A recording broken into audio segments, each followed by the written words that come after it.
All right, welcome back, you guys, to another Madden 23 Lions fantasy franchise season as we enter season number 4 following our interesting drafting a 6'9 tight end and drafting a really important left tackle for the team. We're going to go through some of the prompts before we get into the game, but week 1 is going to be a great one as we play against the Eagles with Josh Allen. And yeah, they're one of the better teams in the league, so it'll be fun regardless. But first, let's set our season goal.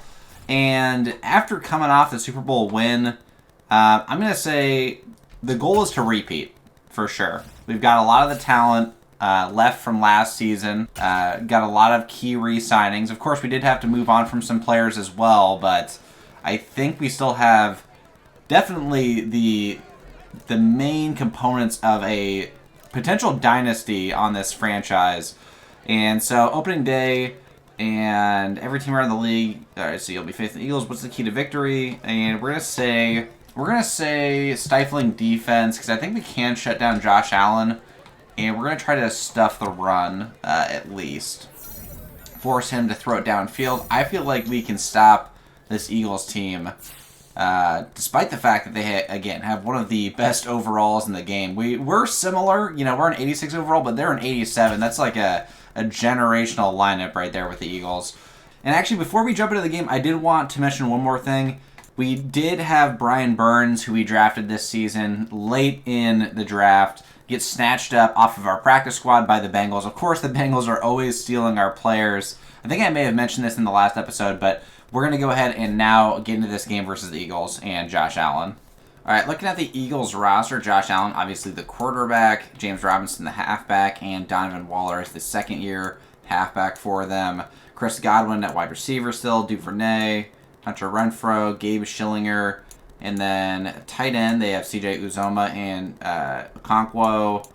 Their O-line is looking pretty good. Yeah, actually, it's pretty fantastic. Still got Greg Rousseau and Jeffrey Simmons, LaMarcus Preston, Osa Odigizua, I believe, Malik Reed, David Mitchell, and Logan Wilson, and Denzel Ward, Cameron Dantzler, Devontae Gary, and Javon Holland, and Edward Cook, who they drafted just this year as the starting strong safety, although it looks like he's injured.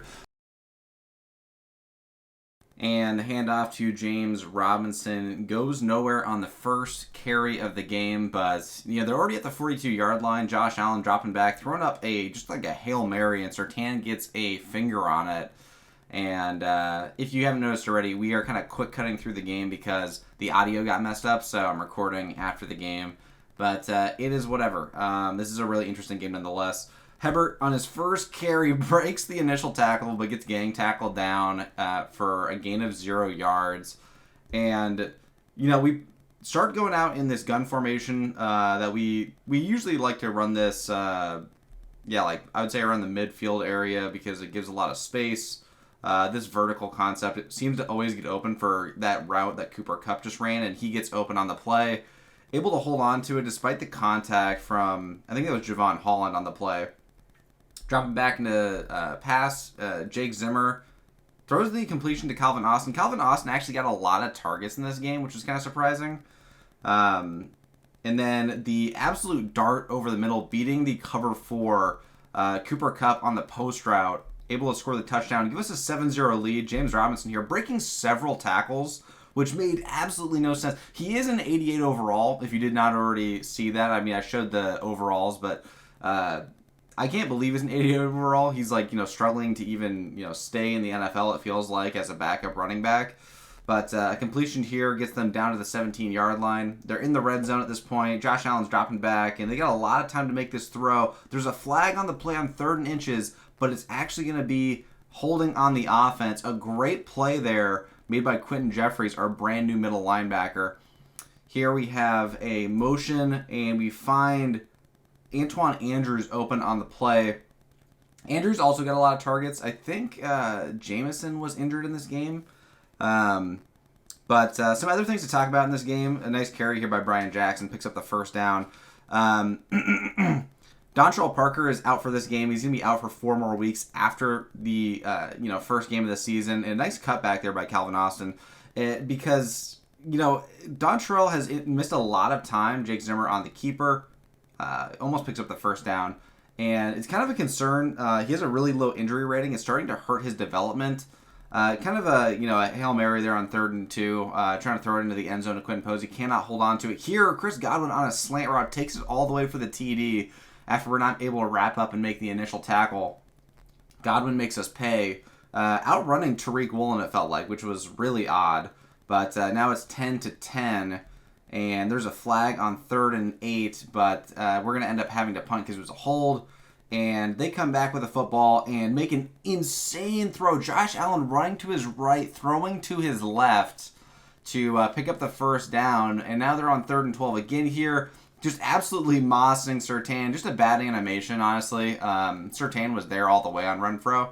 But, yeah, just got a really bad animation. Here we had Posey wide open, but he ran into another receiver on the route, bumped him off his route, and we had to punt the ball. Eagles get the ball back again before the end of the first half, and we're past the 2-minute warning at this point. Josh Allen again running to his right, throwing to his left, and finding Renfro for another touchdown.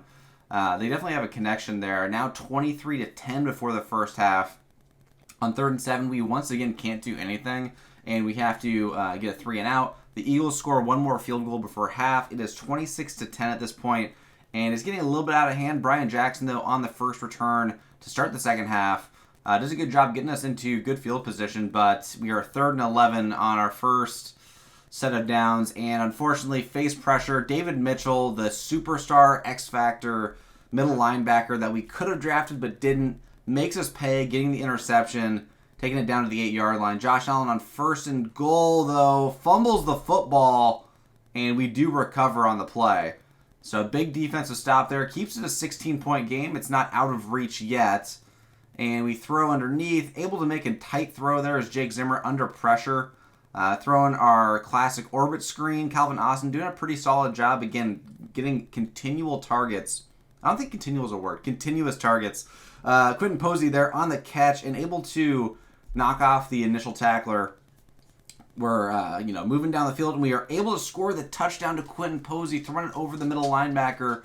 But there is a flag on the play, and it is going to bring it back. It's on Bright, our brand new tackle. And so it's 1st and 20 now. Brian Jackson gets the first carry, making it 2nd and 13. We go into an empty formation, no running back in the backfield. We got Brian Jackson out wide. And we're waiting for somebody to get open, try to throw it back left corner, and we score the TD. But look at this. It's a booth review. They're going to show it again here. He does not get both feet in bounds. So we've had 2 touchdowns called back at this point. Jake Zimmer on 3rd and 13 does a QB draw, makes it 4th and 4. On 4th and 4, throwing it underneath, we're able to convert, picking up the first down again. The drive is still alive. We're still in this game, but on 2nd and goal, the pass gets tipped away. On 3rd and goal, Brian Jackson gets hit hard by David Mitchell, and David Mitchell recovers it, and he is going to be gone for the touchdown. And what would have become, if we would have scored a TD on that drive, which, again, we scored twice, and it was brought back twice. Josh Allen, almost a perfect passer rating. 3 TDs, no picks, 350 passing yards. Had 300 passing yards at half. Jake Zimmer, 258 passing yards, 1 TD, 1 pick. And rushing, Hebert, 8 for 22, 2.7 per carry. Brian Jackson, 8 for 14, 1.7 per carry. Had a garbage time TD. Also had a fumble. Jake Zimmer, 4 for 25. Receiving, Cooper Kupp had a really good game. That was about it, though. Cooper Kupp had 7 for 122 and a TD. Obviously, Jameson was out. Calvin Austin, 5 grabs for 56 was solid. Filling in for that wide receiver 3 role as Antoine moved up to wide receiver 2. Posey, 3 for 45. Antoine, 1 for 27. Really not enough production from him. And Brian Jackson only had 1 catch for 8 yards, which is unusual for him. He usually is more of a problem in the passing game. Christian Harris, 10 tackles. I was going to say 10 carries. Christian Harris, 10 tackles. Quentin Jeffries with 8 coming in and making an impact for this team. We only had 1 sack the entire game, and that was with Isaiah Simmons. I think that's indicative of kind of the struggles we had in the game. Tariq Woolen did not have a pick. No one had a pick because Josh Allen had 3 TDs and no picks. We had a couple pass deflections, though, that could have been picks. 2 forced fumbles, 1 by Pat Hopkins, 1 by Isaiah Simmons, and we had that 1 fumble recovery, but no TDs. All right, after the game, did we get any upgrades? And we actually did get some upgrades. So Dre Taylor, despite not playing, is going to get an upgrade. We're going to upgrade his vertical threat. And that boosts him up to a 63 with kind of like morale. +1 to excel, +1 to awareness, +1 to catching traffic, 2 to catching, and 1 to run block finesse. And again, just looking at him, how raw he is, he's going to need a lot. And I'm not sure if I'm going to continue to upgrade vertical threat or if I want to upgrade possession because he's already so fast. I think upgrading possession could help with his route running and his catching. But we're going to upgrade Max Bush. And he started this game again because Batonio was out for us. Nicholas Petit-Frere, we're going to upgrade him just to a 77. He gets a boost to his awareness, pass block, and run block finesse, which is great. Christian Harris getting an upgrade. And I can't wait for him to eventually get started. It's going to happen eventually. Just waiting on it. Pass coverage is getting upgraded this time. And he's getting a boost to man, zone, and tackle. Only 24 still, which is pretty crazy considering how long he's been with us since he was 20. Cade York getting an upgrade. We're going to upgrade his power. Doesn't really matter, but he's up to an 80 overall now. And then lastly, Sean Hazelwood is finally going to be up to an 80 overall. We're going to boost his speed rushing just to get him to that point. And that's going to boost his finesse, tackle, and zone coverage. And does he get an ability slot yet? He does. So he has Adrenaline Rush. Pass rushers with this ability will have all of their pass rush move points restored after sacking the QB. I think that's pretty good. But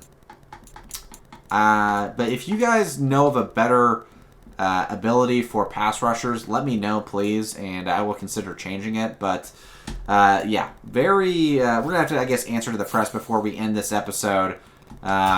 Nothing really to say. Like, usually when we win these games, we get some boost to morale or something along those lines, but we're probably going to get some loss to morale, and we're probably not going to get a whole lot of experience for this game. And so talking about beating Josh Allen and the Eagles did not happen. All defensive players have -5 play rec for next game, so that's great. But thank you guys for those of you who stuck around through the whole episode, and I look forward to seeing how season 4 is going to go for us after coming off of winning our first Super Bowl. Getting to the Super Bowl the first 2 seasons was pretty crazy. Thank you to all of you who have stuck around for the first 3 seasons and are now watching season 4.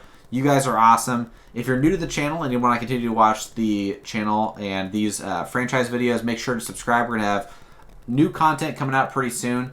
But maybe put some NCAA videos potentially. But thank you to you guys who watched, and I'll see you in the next episode when we play against the Steelers in Week 2. Peace.